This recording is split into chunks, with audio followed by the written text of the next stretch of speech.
కాటిపల్లి వెంకటరమణ గారు మా joint killer KCR గారిని రేవంత్ రెడ్డి గారిని ఓడించినటువంటి కామారెడ్డి ఎమ్మెల్యే కాటిపల్లి వెంకటరమణారెడ్డి గారు, అదేవిధంగా సిద్పూర్ ఎమ్మెల్యే పాల్వాయి హరీష్ బాబు గారు, అదేవిధంగా మాజీ ఎమ్మెల్సీ ఎన్ రామచంద్రరావు గారు, ఈ ఎమ్మెల్సీ ఎలక్షన్స్ ఇన్ఛార్జ్ స్టేట్, అదేవిధంగా మేయర్ సునీల్ రావు గారు, మాజీ మేయర్, తాజా మాజీ మేయర్, తర్వాత వా సత్యనారాయణ గారు, మాజీ జిల్లా అధ్యక్షులు.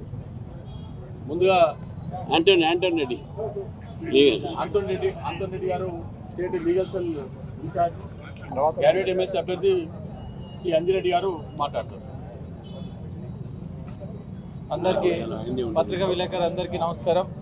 భారతీయ జనతా పార్టీ బీజేపీ అభ్యర్థి అయిన గ్రాడ్యుయేట్ ఎమ్మెల్సీ అభ్యర్థి అయిన అంజిరెడ్డి నేను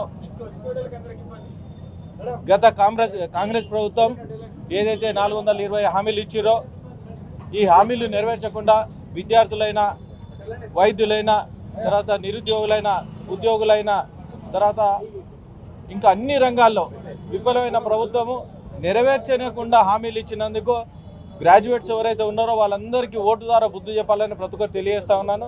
ఎందుకంటే ఏ రంగంలో అయినా సరే అన్ని రంగాల్లో విఫలమైన ప్రభుత్వం ఏంటంటే ఇదే ప్రభుత్వం.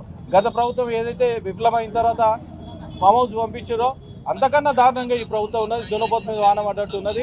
అందుకోసానికే గ్రాడ్యుయేట్స్ ఎవరైనా సరే ఆలోచించి ఓటు ద్వారా మొదటి ప్రాధాన్యత ఓటు భారతీయ జనతా పార్టీకి వేయాలని నేను కోరుతా ఉన్నాను.